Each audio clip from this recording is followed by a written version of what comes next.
These days, positively charged toxic EMF are everywhere, but your biofield runs on a negative charge just like your body's cells, so how do you protect it?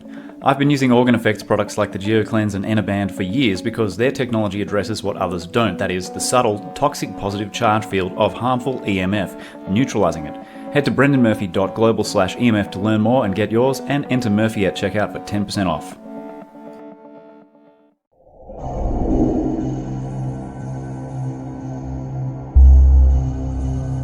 Brendan, good day. It's good day, man. I'm Rob Neyland. I am a sculptor and a real estate broker. I've lived in Breckenridge, Colorado, which is a ski town in the Colorado Rockies for the last 50 or so years. And my interest in ancient civilizations really probably came to me from reading Robert Schoch's book, Forgotten Civilizations. And that's kind of what started me down this strange pathway that led us to be having this conversation here today. I have done for the last 40 years or so, I've been on and off the captain of the United States snow sculpture team. And what that means is that we have performed subtractive sculpture from great big massive hunks of a dense and brittle material known as packed snow, very much like ice, in competition all over the world. And so for the past 40 years, I have traveled to Finland and Japan and Russia and all those kinds of places and won the gold medal on 3 different continents. And so that's really the skill set that that I brought to the table of this conversation about ancient civilizations and specifically the Great Sphinx. And that's where that really caught my attention. And so 3 cheers and my eternal gratitude to Robert Schoch for his seminal work on Forgotten Civilizations, which for me probably provided the very first connecting of the dots between how there could have been some sort of a prior cycle of civilization and how that could have been wiped from the face of history, such that we basically had to start over and start that whole climb back up the hill towards what we now call as developed civilization. He provided probably one of the first roadmaps that really made sense to me that did not have to invoke divine intervention or magic or aliens and UFOs and all that kind of stuff that actually invoked natural processes and the geological reality, if you will. And that really captured my attention. So 30 years ago, John Anthony West and Robert Schoch proposed that the Great Sphinx is actually far older than what we're told, and that it was hundreds, if not many thousands of years older than what our current narrative is. And they originally said that it used to be a great big giant lion. Okay, well, since 2017, we know that that was not a giant lion. It was actually a lioness figure that was carved in the image of an early dynastic goddess, Mehit. And since 2019, we know that this lioness statue was transformed into the Great Sphinx statue when her head and her neck were carved down into the likeness of the king. Everybody knows the Great Sphinx. That's probably one of the most iconic images across the world on the planet. No matter what country you live in, you know of the Great Sphinx. And so, well, okay, if it's older, how come it looks like an Egyptian? Well, it looks like an Egyptian because the head and the face were recarved during dynastic times. So, as a sculptor, I took this idea and said, okay, all right, so if the Great Sphinx was recarved, then it would have had to roll like this. And that's what set me on the case of performing a sculpture of the Great Sphinx in its in kind of a two-face thing. And I'll show you a picture of that in just a moment, but showing how what we see as the Sphinx's head today could have been derived from a lioness head that would have existed in antiquity. And so in the context of that, I performed this sculpture. This was prior to my travel in 2019, where we went to Egypt with Robert Schoch and Dr. Manu Saifzadeh and quite a few others, and spent 3 weeks on the Nile touring all the different spots, but also got the chance to get really up close and personal to the Sphinx. I did this sculpture before we actually left to go to Egypt. And I'm going to share a photo of that with you right now. So this is the photo of the sculpture that I performed. Okay. And again, not necessarily a perfect exact scale model, although all of the geological layers and the relevant details are presented in here. But I really wanted to be able to see if all of the things that have been presented in history could be derived from a lioness head. And specifically, that means because the Sphinx head that we see today is missing a lot of these elements. It is missing the lappets, the breast lappets that come down over the sides, over the shoulders there. It is missing the Nemus tail in the rear, which is part of the pharaonic headdress. And of course, it is missing the divine royal beard coming down the front. So I wanted to make sure that all of these things could be, in fact, derived from a lioness head. Mm-hmm. There's a, let me show you just another image here, if I will, of the sculpture itself, kind of as in situation there. And this would be Mehit in her sculptural state. And so that's kind of the size of the piece that I did. You can see the Nemus tail going down the back and so forth. But the point being that I really wanted to determine is that everything had to be able to fit inside the lioness head. And that's where the snow sculptor in me came to bear, because historically we would start with a great big super giant block. And with hand tools over the course of a 3-day competition, we would render a completed sculpture using hand tools only from this great big giant block. And I'll just give you just an example of the type of work that we have done over the years. But it's quite extraordinary to be able to see that come out of a great big giant amorphous block of snow. But that's 15 feet tall. Wow. That piece was called The Dance. That was carved from one giant block of snow, which again, snow is obviously not as permanent as stone is, but it is a very dense and brittle material. And so the notion of being able to get a final image out of an original amorphous block, that's kind of the skill set that I brought to the table of this conversation, okay? Mm-hmm. So that being said, when I was doing this sculpture of the Sphinx, that's when I came across a rather extraordinary event that I just wanted to share with you real briefly.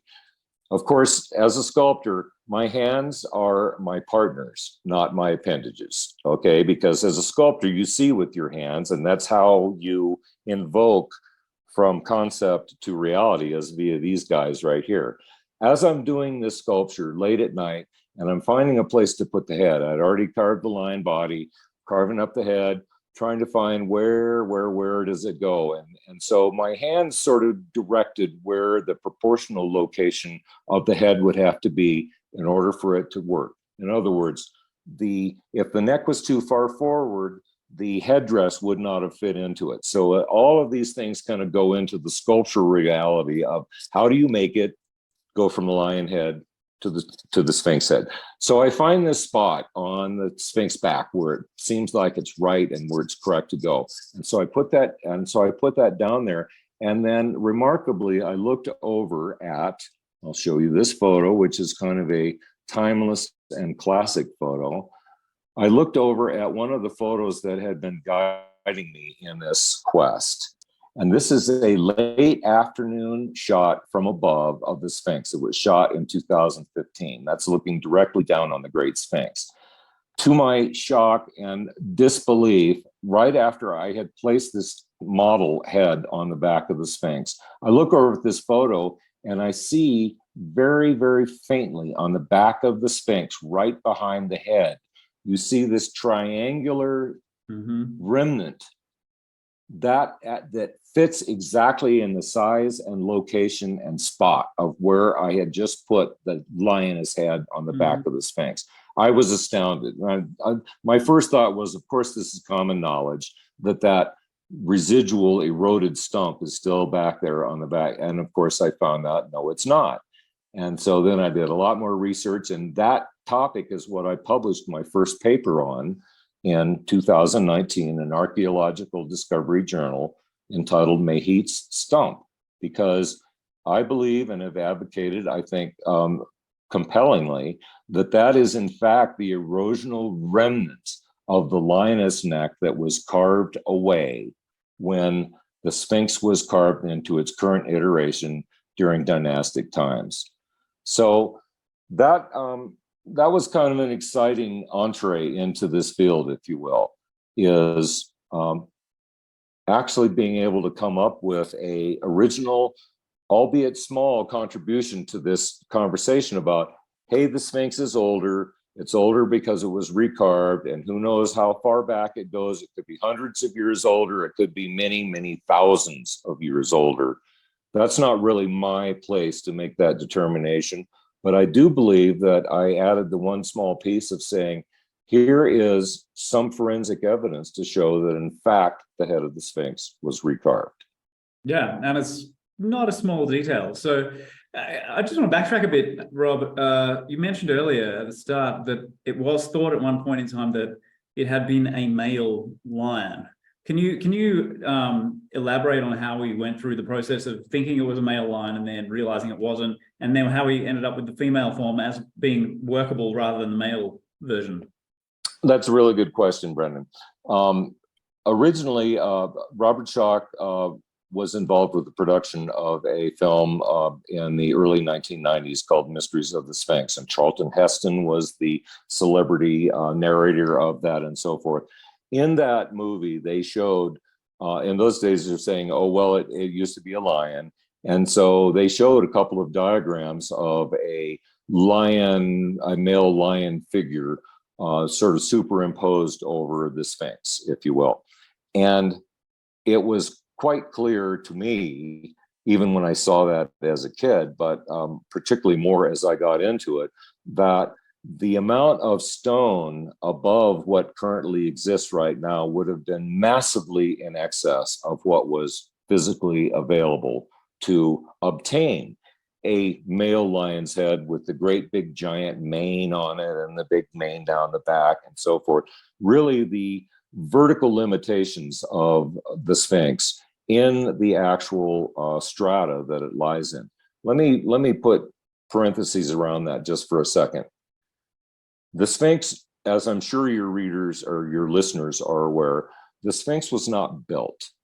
The Sphinx was carved into the bedrock in one piece out of the existing multi-layered bedrock of the Mokattam Formation, which flows at an angle down across the Giza Plateau. It actually flows from, it sort of first manifests up there at the base of the Khufu's pyramid. In fact, you can actually see some of the layers of it in the boat pit. And it flows down across, and it flows through what actually would be the King's Chamber and Khafre's pyramid when you see that. And then those same geological layers flow on down through the Sphinx and on across to the south of the Sphinx. There are three principal layers, if you will, of the Mokattam Formation, and they've been identified as member 1, member 2, and member 3. And they are alternating layers of hardness and softness. Member 3 being the hardest. These are all the result of eons and millions of years of sedimentation and laying down. And as it was a shoal, and it was a coral reef, and it was all this kind of stuff over the many millions of years as these layers were forming up. So these different layers that make up the Sphinx have different degrees of hardness, and they kind of alternate hard, soft, hard, soft, hard, soft as they go up, and they get increasingly harder as they go up towards the upper part of the where the head of the Sphinx is, if you will. Okay, so that's the Mokattam Formation, if you will. And that's kind of key to a lot of the conversations about the Sphinx and the geology of the Sphinx and how it is eroded and can any determinations of its age be derived from the geological erosional picture that we see today? Nonetheless, the upper layer of the Sphinx, where the head is a limited and defined thickness. Mm-hmm. And that's really what provided the upper ends of the limit of how much head could actually have been on top of the body of the Sphinx. Okay. Mm-hmm. Geologically, it is pretty well agreed by all the people that have researched it over the years that the neck layer right about there is kind of the break between, or member two would be the body, member one and member two would be the body, and then the head above that is what is known as member three, if you will, which is a harder stone. Mm-hmm. But that is of limited thickness. There have been many, in addition to the lion figure with the giant mane that you talked about, Temple's, Robert Temple is all about the fact that it was a jackal, and certainly that has its own number of following and so forth. That clearly it was a jackal that was carved into the Sphinx and so forth. I disagree from two standpoints. One, the upper layer was nowhere near thick enough to allow for the vertical projection that a jackal's head would have provided, mm-hmm. A. And B, the long snout of a jackal that would be necessary in that image, if you will. As a sculptor, I'm here to tell you there's no way that that thing would have supported itself. Uh-huh. It wouldn't have lasted for 100 years, let alone many thousands of years, just because of the dynamics of stone and the brittleness of it. But back to the point that you were asking about, how did they determine that it couldn't be a lion? Really, it's the verticality of the layers of stone, okay, that of what you have to deal with. Ask me about GCF1. Well, why don't you tell us about GCF1, Rob? Excellent question, Brandon. The GCF1 has been kind of brought to the attention, certainly of the YouTube universe, if you will, recently. It is it's southeast of the, southwest of the actual Great Sphinx. It is a formation that was identified by Glenn Dash, who was a geologist and cartographer that mapped much of the Giza Plateau, and Mark Lehner pointed it out, and it's been talked about a lot. Some people called it, that was the second Sphinx. From a particular photo angle, you could look at it and say, well, it sort of looks like it might have been shaped like it was going to be a Sphinx or something like that. Well, GCF1 is actually a uncarved piece of the Giza Plateau, and that's really its importance to this conversation. GCF1 is actually, archaeologically is very important because it actually represents a uncut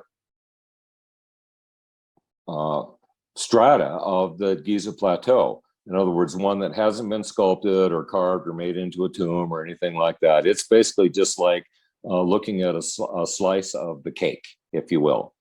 There are a lot of people out there in the YouTube world that have at least gone down the rabbit hole of thinking, this is the second Sphinx, and it was only partly done, and so forth and so on. That is all incorrect.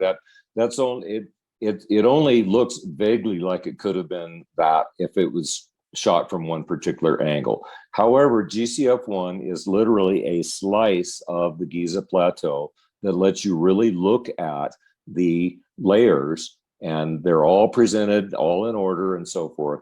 However, there is one significant difference, and we really worked hard in observation, reading all of the literature and the physical observation of GCF1, walking it all the way from Khufu's pyramid, where you first can start to see the layers, down through Khafre's pyramid king chamber, where you see them again, down through the Sphinx, and down past them, down past the Sphinx to the southwest of it, where Kenkawi's tomb is. And right next to that is this cut that is GCF1, where you can clearly see all of the layers, all the way from bed number one, all the way up through the cap layer, which ostensibly is the stone that the head of the Sphinx is comprised of. I'm going to share a little photo of GCF1 with you so you can kind of get a sense of that.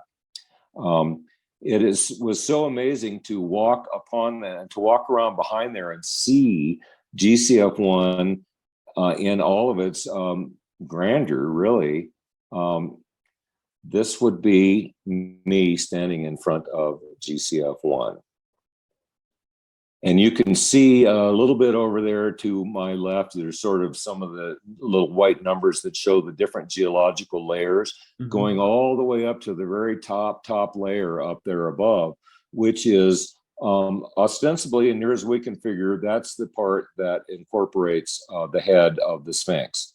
Okay. Now, the thing that is of note is that the layers, even though they are all present, Brendan, they do not present at the same thickness. That's really the key takeaway of all of that.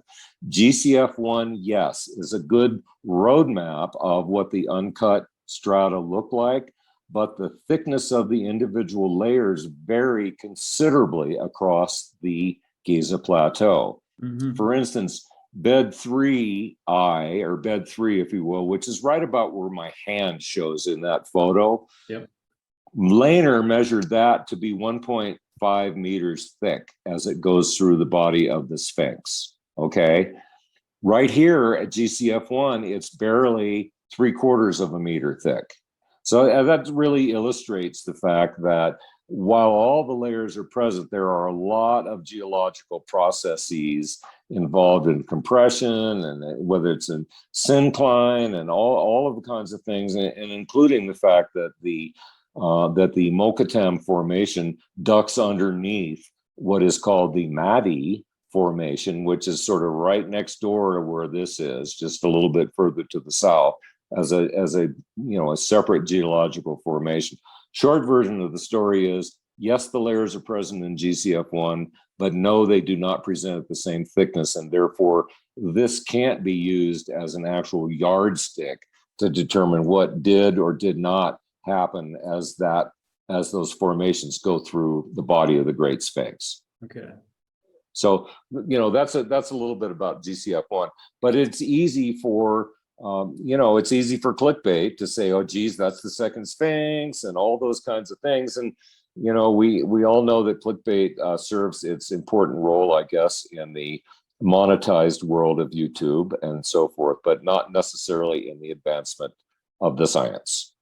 Just saying. Right, exactly, yeah. And that's all right. We don't want to overhype things too much. So the Great Sphinx, I think one has to ask, how is it possible that the most colossal, giant, stupendous statue on the planet from antiquity is absolutely without mention in the historical record for over 1,000 years after its supposed creation, 1,200 to be exact? I mean, how is that possible that there isn't all kinds of historical reference to the Sphinx and the creating of it and the making of it and all the work that went into quarrying it and quarrying the blocks out there and the carving of the king's head to celebrate and radiate his glory and grandeur? How is it possible that's without mention? That's one of the questions that we really tried to tackle in our work on the Great Sphinx.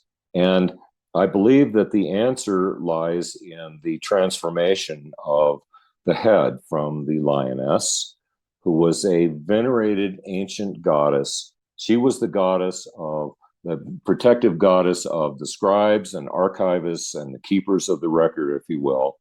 And in fact, Mehit was the patron of the archivists, and this title of the Heka Mehit was a title given to, it's one of the highest administrative titles given to various, not royalty, but the viziers and the master of the works and the master of the scribes, going at least all the way back to the first dynasty. And for instance, Haminehu, who was the chief vizier for Khufu, and the master of works for Khufu, was also the master scribe for him. And it was on his statue that currently resides in the museum in Berlin, where the dual title was first really identified by Dr. Manu Saifzadeh, and wrote a paper with Robert Schoch about the dual title. really indicating that Mehit was this lioness symbol with the bent rod coming out of her back, and that the title, the dual title of the vizier and master of works and the master scribe and the master librarian and guardian of the archives of Mehit, this title was a hugely important title. It was last seen with Mary, M-E-R-E, who was Khafre's Grand Vizier, Master of Works, and his Master Scribe. And that's where this title, this Mehit title, disappeared from the historical record. Coincidentally, disappearing at the same time that possibly the lioness head disappeared, and that Mehit disappeared, okay?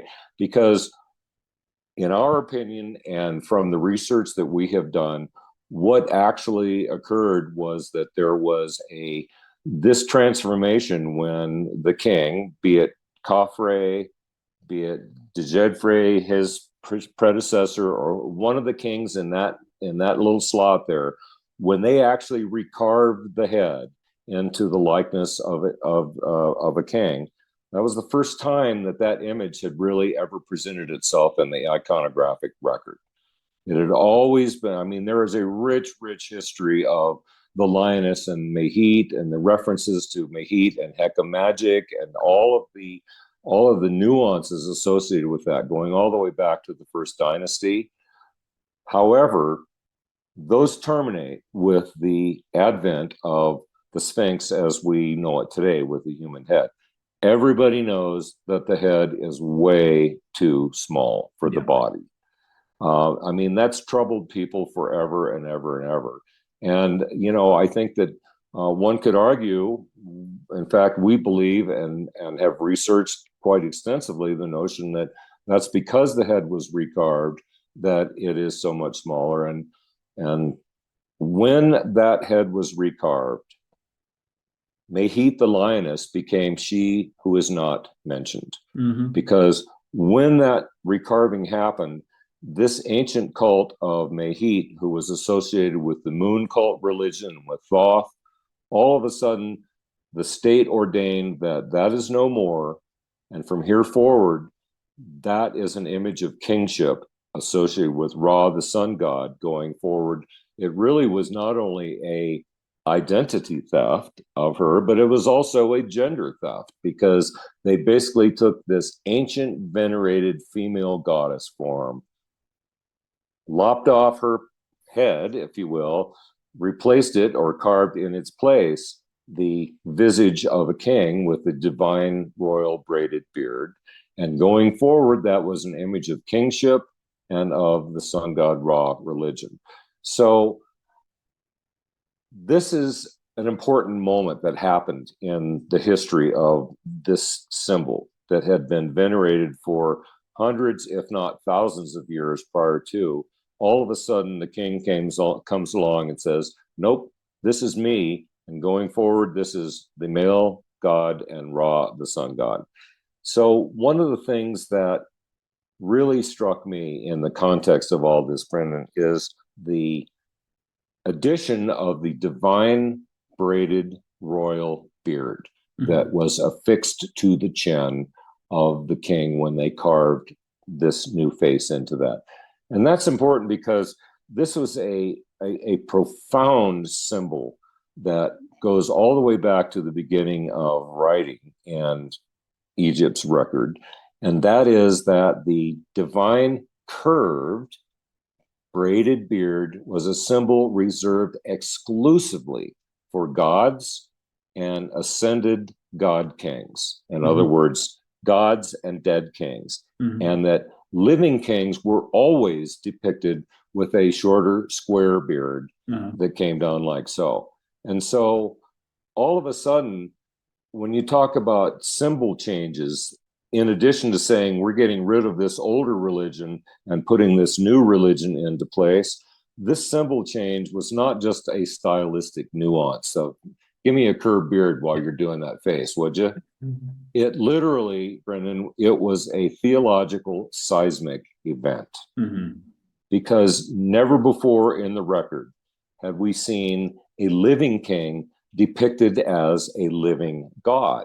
Okay, that's really symbologically, that's what was being said here with the addition of this curved, divine, braided royal beard.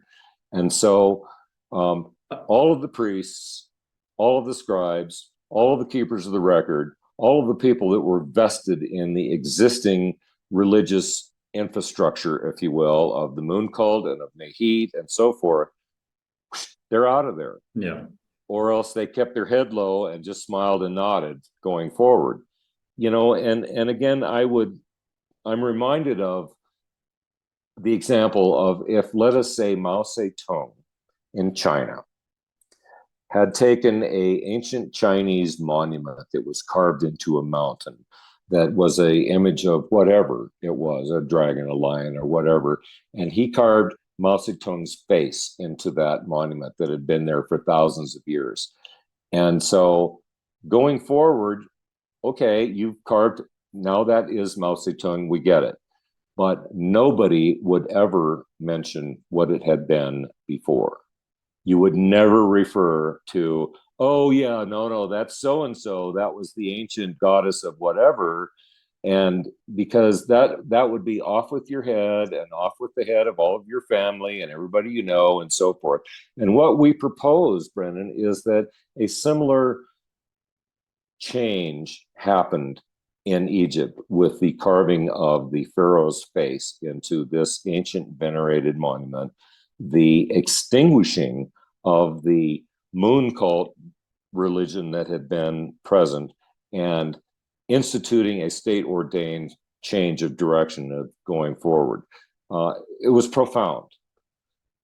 I mean, it must have, you can imagine, just the outrage. There must have been a huge amount of outrage at what would have been seen as this, whoever this king was, whoever it was, basically deigning to divinize himself and say, I am equal stature with the gods. I am a god incarnate on earth. And goodbye to your cute little moon cult. But yeah, I mean, that was, like you said, a seismic event. Exactly. And so we researched that, and we actually see that there is, in fact, reference to Nehit the lioness going forward. And there is, in fact, a embedded, insinuated telling of this story that is present in the pyramid texts in the Pyramid of Unas at Saqqara. Now, mind you, this happened 150 years after Khafre, is when Unas comes along, and as an aside, I would note that, everybody says, oh, gee, none of the pyramids were tombs, and, show me a pyramid that was a tomb. Well, the later ones, like in Fifth Dynasty and so forth, many of them were in fact tombs, and they had very carefully identified, burial chambers and the burial shaft and the sarcophagus chamber, antechamber, and so forth, all of these things. And Unas is certainly one of them, okay? His pyramid, bless his heart, is basically a ruined pile of rubble these days. In fact, I'm going to show you I'm going to share. So this is the Pyramid of Unas, and you can just see some of the remnants of the casing. It actually is the smallest of essentially the pyramid builder period. Still, beautifully, just tiny little bits of the casing stones remaining, but the interior core of it was basically just a pile of rubble. Well, 90 feet below this ruined pyramid, down through a chamber, is the tomb of Unas. And in the tomb of Unas is where the pyramid texts reside. And I'm going to show you that because that is an extraordinary event. Okay. And that is that's in the sarcophagus chamber of the tomb of Unas, and sort of where the pyramid texts began. There's 26,000 hieroglyphs that are perfectly inscribed into the fine limestone walls, and they're just in an amazing, really almost a undisturbed state of preservation down there in the pyramid texts. They were discovered in the 1880s, and have been interpreted and translated, numerous times in numerous languages and so forth.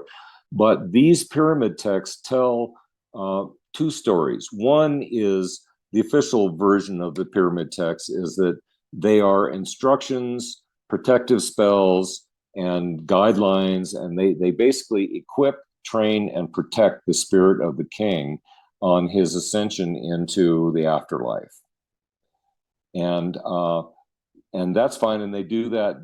They go through both the antechamber and the sarcophagus chamber where this is. But there is another story that is embedded in the telling of this. Mm-hmm. And I say embedded because it uses the mechanism of Heka, which is an ancient language of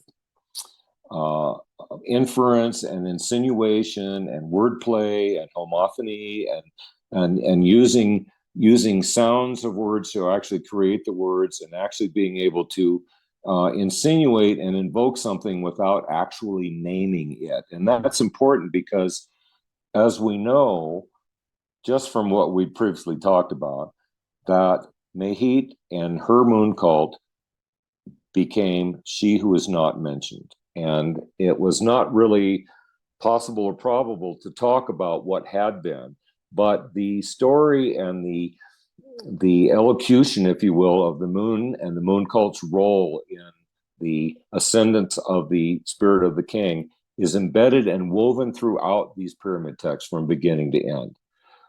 We were started down this path by a simple symbol that caught our attention when we were in the pyramid text. This would have been in 2018, 2019. That symbol is a lone hieroglyph that is a defaced and deliberately disfigured rendition of Mehit the lioness with the bent rod poking out of her back.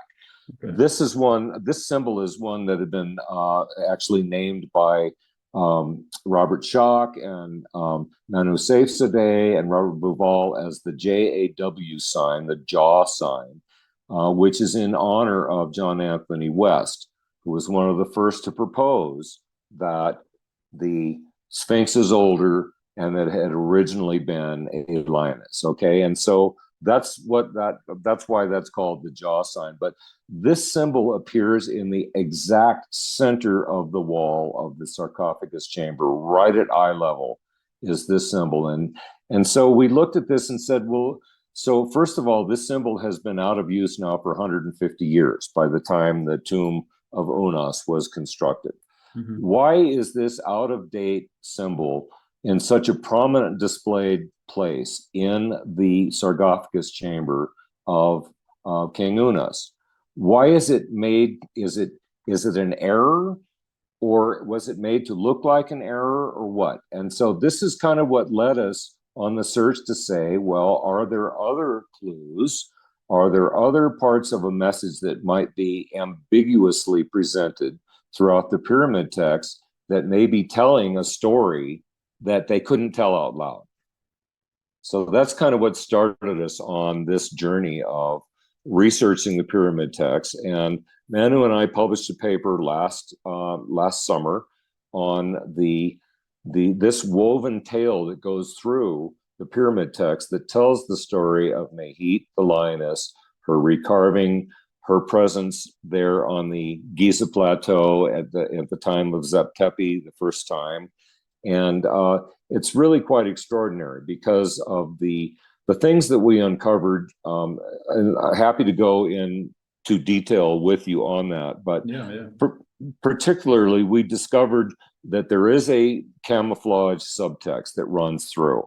And that this subtext actually contains kind of a lament and a protest by the scribal class, if you will, to this state-ordained change of religion and the basically the expungement of this ancient venerated goddess from the historical record. Uh, the other thing, well, the beard, of course, being one of the things that really triggered this protest, because it was such a sacrilege, as you pointed out, to say, hey, I'm God now, I'm God today, right here in living life, not after I ascend to the heavens. But the other thing that I think really came clear to us in this examination is that what we would call textual topography, meaning that the location, the very specific location of textual elements is itself a very is an informative, useful tool of expressing intent on the part of the composer of the pyramid text. Well, more to the point is that where these things are in relation to each other matters a lot. Position matters, okay? Completely. Because we went on to find that the actual tomb of Unas, particularly the antechamber, is actually a simulation of the Great Sphinx at Giza, however, 30 kilometers away or whatever. And this is demonstrated throughout the antechamber, where the actual placement of specific references to body parts or to the face or to the names that appear on the side, the Hormaket and Horakti as names that appear inscribed into the side of the pyramid text in the antechamber there. All of these things point to the fact that the composer of these texts was deliberately telling a story that was just underneath the surface of the official purpose of the pyramid texts. Mm-hmm. Very profound. You said it's a simulation of the Sphinx. So can you flesh that out for us? Because that's obviously the fact that they're pointing back to the Sphinx is a very powerful statement in itself. Let's take a look. I'm gonna stick up a photo of the actual or an actual diagram of the tomb of Unas, and I will just sort of run you real quickly through the what I would say is and this is by no means all of them, but sort of the trail of clues, if you will. So that's the actual tomb of Unas that you can see oriented to the cardinal positions, and sarcophagus chambers on the left, antechambers on the right, and you see the little vertical shot of the Sphinx down below there. That's kind of where the actual simulation of the Sphinx actually is. Because remember, part of the description that becomes apparent here is that the spirit of the king actually travels through the Sphinx on his way to ascending to the afterlife, and that is one of the functions that the Sphinx has provided, even when it was Mehit the lioness, as kind of the resurrection machine, I guess you would say. And remember, when we're talking resurrection, Brendan, it doesn't just happen once. Mm-hmm. It happens over and over and over and over again to eternity. This whole process of the offerings and the separating the Ba and the Ka, and then passing through the Sphinx on his way to the sky and to the eternal afterlife. But it doesn't just happen once; it happens over and over again. So, on the where you see number 2 there, that's where the lioness hieroglyph was, the jaw sign. At number 3 there, you start to see where we're seeing some of the simulation aspects of the Sphinx. There's a lot more that are just included here, but for instance, where number 3 points at, that's right where on that south wall is where the reference is to the tail, for instance.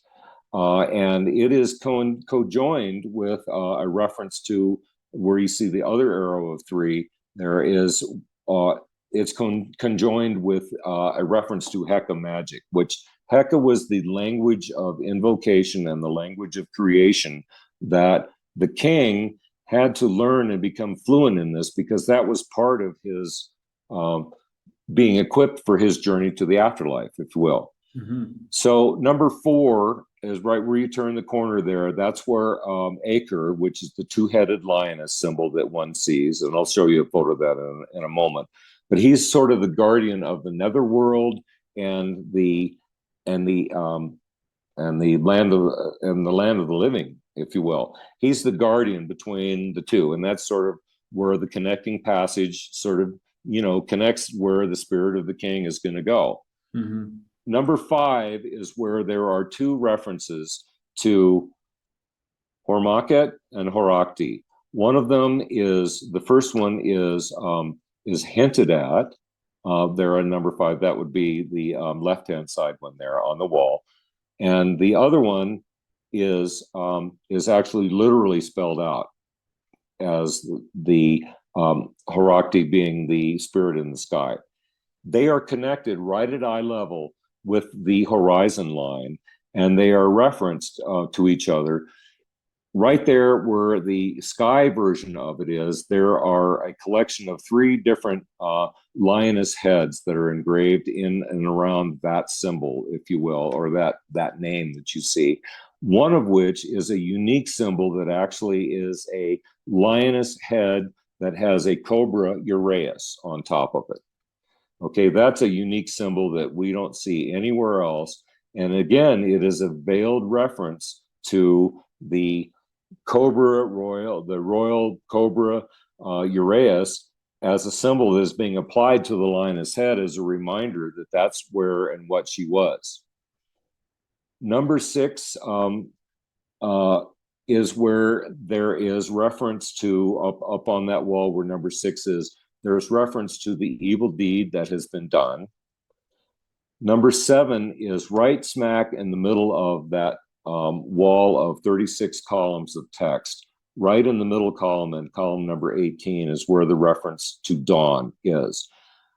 That would be right where the face of the Sphinx is, that faces due east to greet the dawn on the spring equinox, okay? Mm-hmm. And again, a veiled reference to the fact that this is the Sphinx that the King Spirit is traveling through.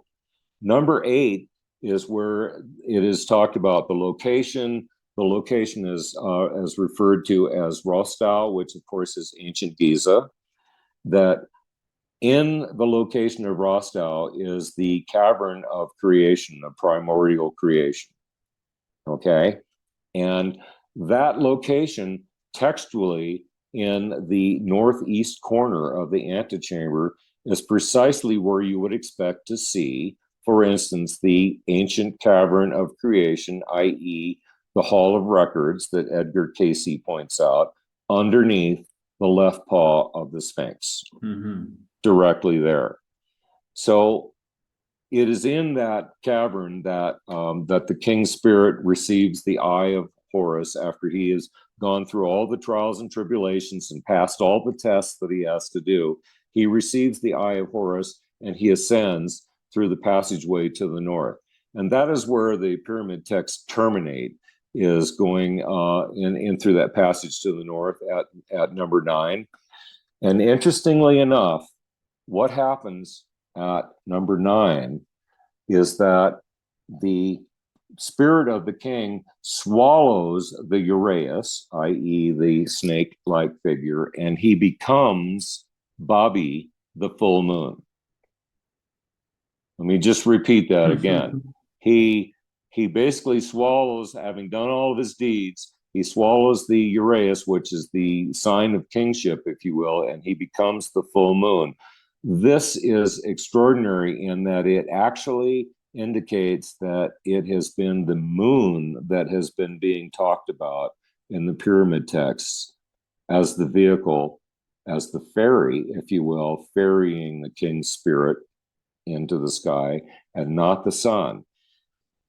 This whole thing actually comprises a very it's a subterfugeous message, because this was entirely contrary to the official narrative and the official purposes of the pyramid texts, of being a launch manual, if you will, to the sun via the sun god Ra.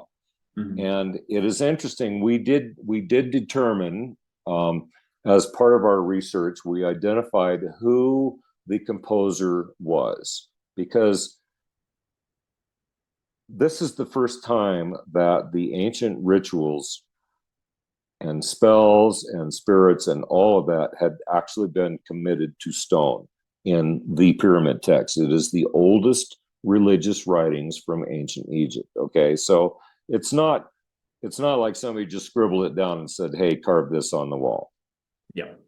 Somebody who was able to be in charge of composing this message had a they were very highly placed, very important, and had to have the authority and the knowledge of the enigmatic language, if you will, to actually be able to compose these pyramid texts and to embed this message in there. We identified the person is Ihi, Ihy.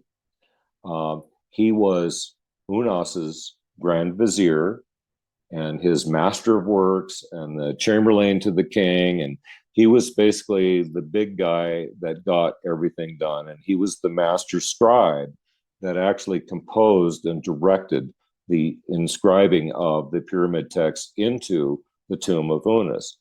And we might add, was also the one responsible for this subterfugeous message, if you will, that was embedded in the pyramid text. Well, we actually have referred to this as kind of a message in a bottle.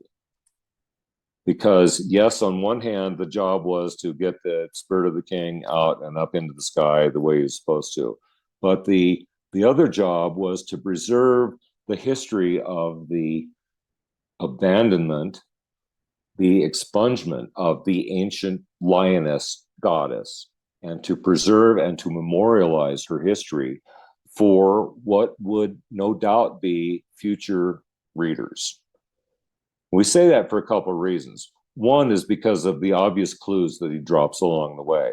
But it is interesting to note that when the tomb of Unas was discovered, it was missing the three giant portcullis stones that are almost universally present in every tomb to seal the tomb so that tomb robbers couldn't get in there or whatever. There was no evidence that they had ever been present.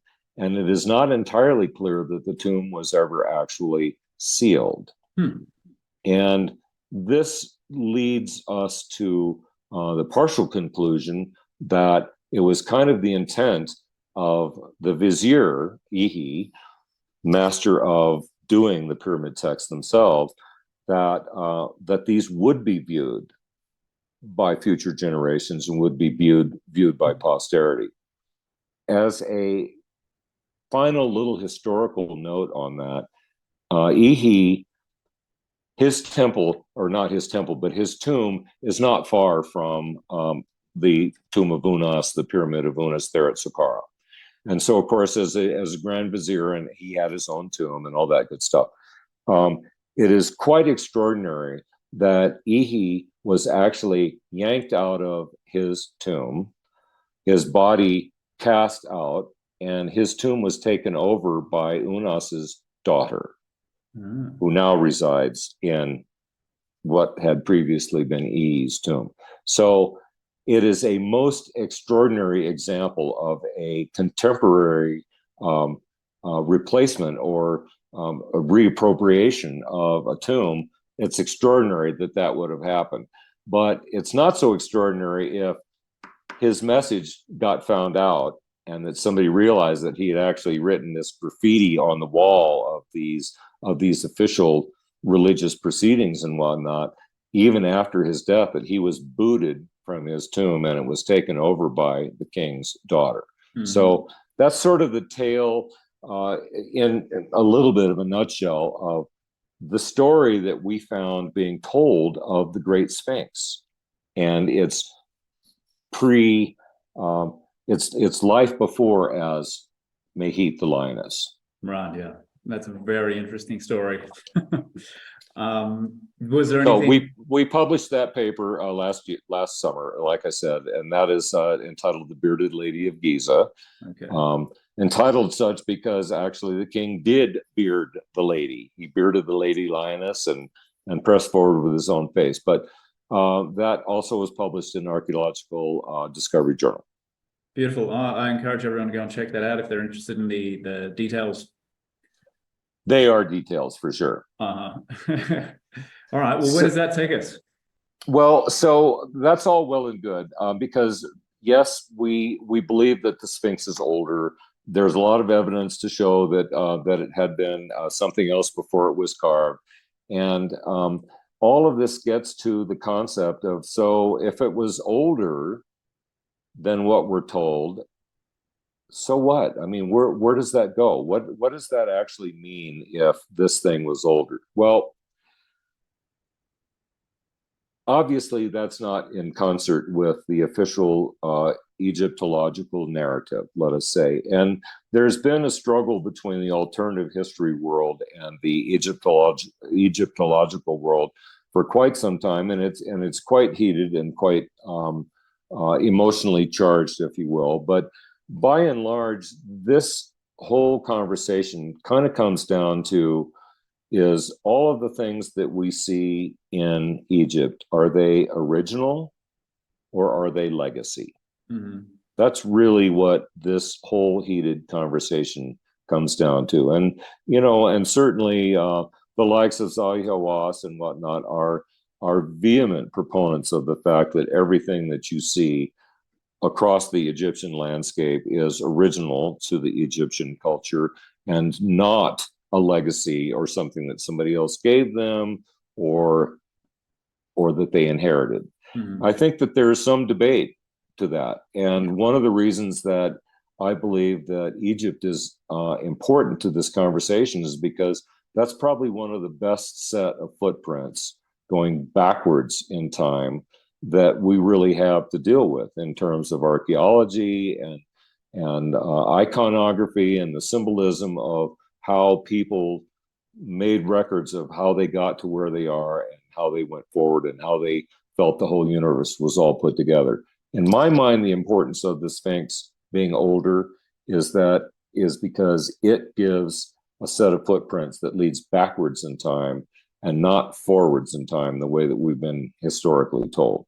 Right. So it kind of opens up that discussion of, well, if it's a legacy, then what was there before? What was this other culture or civilization that imparted or left this behind, or this the technology or the know-how, these techniques, whatever it is that they have left behind?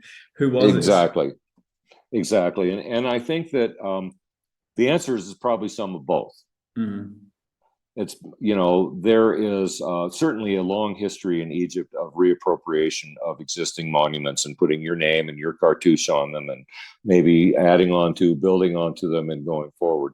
There is also a lot of research that indicates that many of the oldest monuments in Egypt are built on top of older, more primordial mounds, if you will, or older spots that had already been adopted and identified as being sacred spots, mm-hmm. power spots, if you will.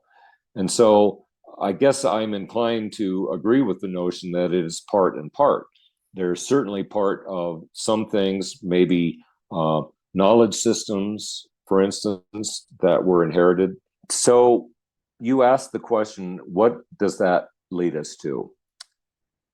I think it's important that we know that there are some footprints, if we know how to look for them and validate the question of, what about that? Are there footprints that lead backwards? Are there indications of some prior cycle of civilization that we can point to without diminishing in any way the incredible monumental accomplishments of the Egyptians? Okay, and I really want to underscore that. It's not like, I fear that sometimes part of that conversation is fueled by, oh, gee, if it is somebody else other than us, then that means that it's taking it from us. It's stealing our heritage and so forth. And I think it is actually augmenting the heritage of the ancient Egyptian traditions to note that they may have actually gotten some knowledge systems, if nothing else, from somewhere else. I mean, all cultures are like that around the world, right? Yeah, exactly. Yeah, it's not a diminishment of someone's culture or history to acknowledge that there are connections and exchanges of information and that we've learned from our predecessors or what have you at all. Absolutely. Of course, we know that Edgar Cayce, the famous prophet, the sleeping prophet, one of his, not one, but actually a series of his many predictions and visions that he had, particularly in the 1930s, I guess, was that that there's a chamber underneath the paw of the Great Sphinx. He went on to say that he felt that it was probably the Hall of Records, that it contained all kinds of information about a previous civilization that had flourished and then perished in a great cataclysm that involved a great flood and that sort of thing. Michael Laflamme, in his great book, Visions of Atlantis, dives into that pretty deeply, in addition to what I think is an excellent assemblage of many different historical threads that he weaves together in the service of a notion that there may have been this prior civilization, which for the purposes of conversation, we'll use the A word and say that it was Atlantis, okay? Recognizing that very word itself is very emotionally charged and fraught and gets you thrown out of any of the gentlemen's clubs of Egyptologists or archaeologists or anybody that is a serious-minded person. That being said, so this chamber that is under the paw of the Great Sphinx, that's one of the things that Manu and I are hard on Manu Saves the Day. We are hard on the trail of seeking to identify and to provide some unambiguous evidence that this chamber may exist, in the hopes that if enough probable cause is demonstrated, that perhaps another drilling in the right spot may be in order to demonstrate physically the presence of this chamber. So to that end, I commend your listeners' attention to a very important paper that was written last year by two Italian researchers, Bionde and Malanga. And they did a satellite scan of the Giza Plateau and specifically of the Great Pyramid of Giza. And this satellite scan indicated a number of undiscovered chambers, voids, openings, etc., that may yet exist inside the Great Pyramid. The satellite scan is a technology that really hasn't been utilized really to date so much in archaeology. Obviously, in the extraction industries, they've been doing it for a long time and searching for oil and other, natural resources and things of that sort. But the principle of this satellite scan is that they were able to utilize the satellite scan to detect the micro motion of the jiggle, if you will, of the Giza Plateau. Imagine, if you will, that the Giza Plateau, we talked about the Mokatam Formation, and it's basically these giant sheets of limestone, if you will, upon which the immensely, fantastically heavy pyramids are sitting on top of this. And immediately down below, to the east of there is the city of Cairo, 25 million people laughing, jumping up and down, cars, boxes clumping up and down, all the commotion that goes along with a city of 25 million people that generates a considerable vibrational signature. Mm-hmm. All right. And imagine, if you will, that the Giza Plateau, this giant stone formation, I kind of visualize it almost like the metal soundboard that is in a Steinway grand piano. Okay, that is actually a vibratory resonator, if you will, of all of this commotion and vibration that is going on down below there in Egypt. So this provides a vibrational environment that allows the satellite going over to scan this, because the stone is going to jiggle or micro vibrate, if you will, differently than the voids. Okay. And if you have the sufficiently discrete and delicate instrumentation and have the math and can do the Fourier transformations and so forth of all of those pixel analysis and so forth, you come up with the ability to detect the jiggle, if you will, of the solid part versus the voids. Yeah, makes sense. Okay, so, well, this paper was published last fall, August, September, October, and is a wonderful paper. They used the European satellite to do this scan with. It provided a very rich data stream for them. You know, there's pages of all the math that were included in that. I'm not gonna presume to convey all of that at this point. But the point being that they did reveal a number of cavities, voids, passages, etc., inside the existing Great Pyramid, in addition to the ones that are known. Sure. And I mention this because everyone, I'm sure, of your audience is very familiar with the grand hoopla that occurred this spring as Zahi Hawass stood in front of the pyramid, in front of the assembled press of the world, and 25 microphones in front of them and whatnot, and announced that they had discovered a new passageway right above the north entrance to the pyramid, right? And they had put a little endoscopic camera in there, and here's the pictures of it, and you've seen it all over the internet. And it was a grand and tremendous discovery, okay?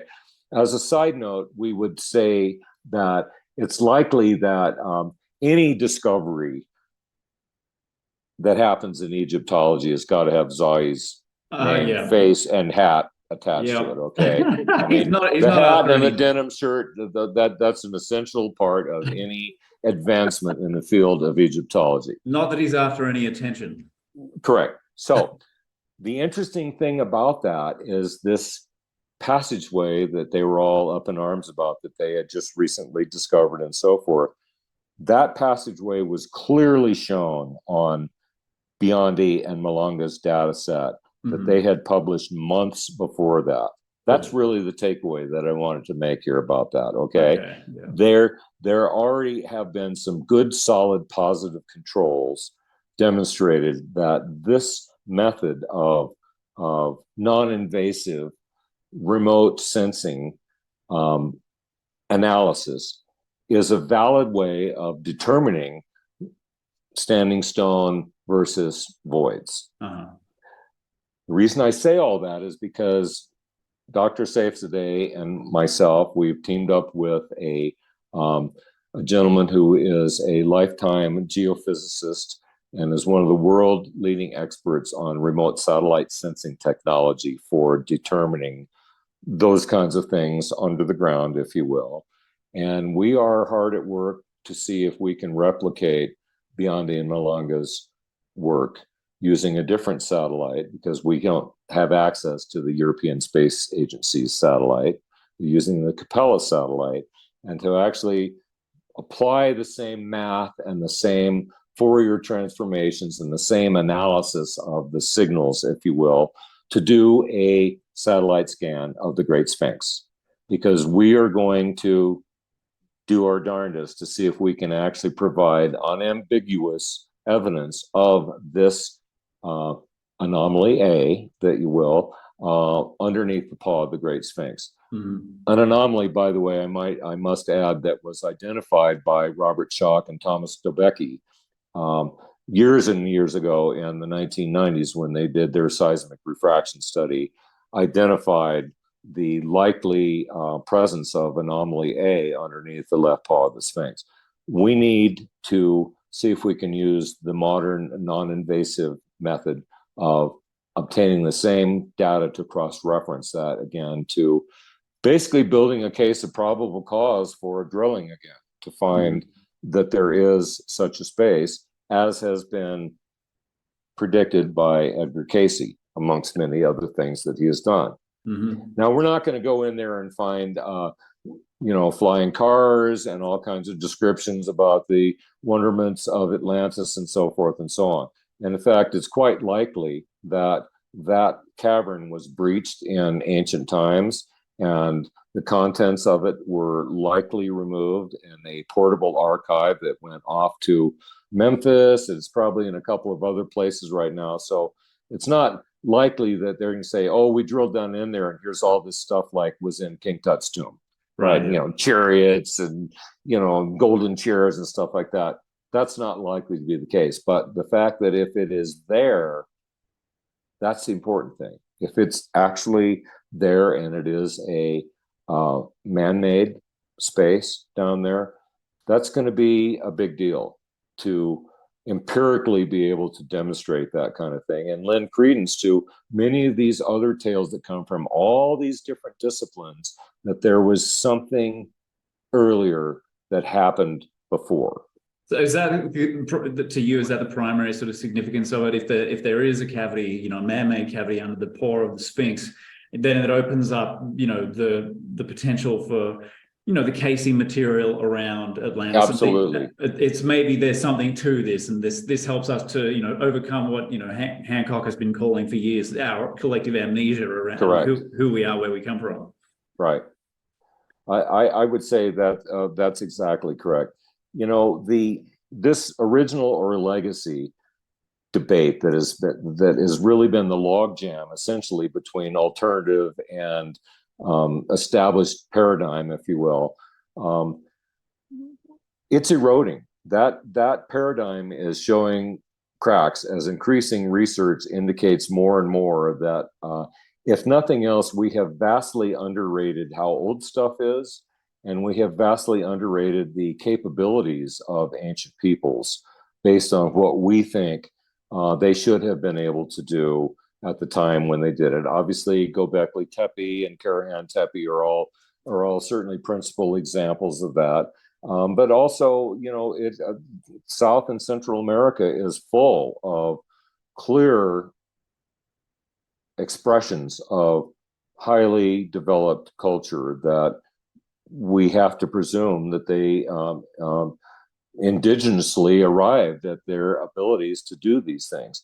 They weren't gifted by UFOs, okay, and they weren't done by UFOs. I'm sorry, but I think that ancient peoples have a lot of knowledge and skill sets that either devolved or failed to be passed along, and that's, I think, probably one of the things that we see so incredibly often is the difficulty in passing knowledge forward, and the frailty and fragility of knowledge sets. That's a good point, and I'm just looking up a name here because you're talking about something I covered in an episode with Patrick. I'm just going to look for his last name, Patrick Nunn, who, I don't know if you know of him, but he's done some excellent research into these indigenous cultures and it's Patrick and N-U-N-N, Nunn. I'm going to write that down. And so he's done this fantastic work with various cultures around their oral traditions and how they have faithfully retained accurate information about what life was like as far back as 13,000 years ago, and just through oral transmission. So with really high fidelity, and they were able to match these accounts up with, you know, the very levels, the sea levels. You know, this myth comes back to this time, you know, where the level was down here, you know, 100 meters lower or what have you. They actually managed to, with a high degree of certainty or probability, to identify the accuracy of these versions of events, and that they're not just simple myths that were plucked out of the air, but they're actually recounting times when there were these huge catastrophic cataclysmic events, deluges, floods, you know, on a scale which we can't even get our heads around at the moment. Absolutely. And in fact, I think that's one of the things that I believe Graham has really put his finger on quite well, and that is that myth is probably one of the most important pieces of baggage that actually lets you transmit knowledge forward, and especially in pre-literate environments. I mean, because a lot of stuff happened before people actually started putting it down in writing, and presumably in a manner that we would be able to reconstruct and to read at some point in the future. much of the Egyptian writing, I mean, between archaic Egyptian, hieroglyphic, and Middle Kingdom and New Kingdom and Old Kingdom and all that, there's only a little bit of transliteration that goes between those, and it's been very difficult for people to do accurate translations of some of the enigmatic writings that we see, for instance, we see them particularly in like the Temple of Edfu and the Temple of Esna. And while you're talking about transmitting stories forward and recording the fact of stories and whatnot, I was at Contact in the Desert beginning of June and had the fortune to see Graham Hancock speak, and it was very, very interesting to see, particularly his presentation along with the panel, essentially the Forbidden Archaeology panel that was there, and Dr. Saifzadeh was part of that panel, and Andrew Collins was, and and so forth, and This concludes part 1 of the show. You'll find part 2 and related materials in my members-only portal, the Truthiversity, the Consciousness Raising University. This creation is the official home for all my multimedia research and entertainment content. Updated regularly, my members get access to absolutely everything I create, including full podcasts, videos, blogs, courses, audio files, live internal events, the whole enchilada. Grab yourself a free 24-hour pass at access.truthiversity.com.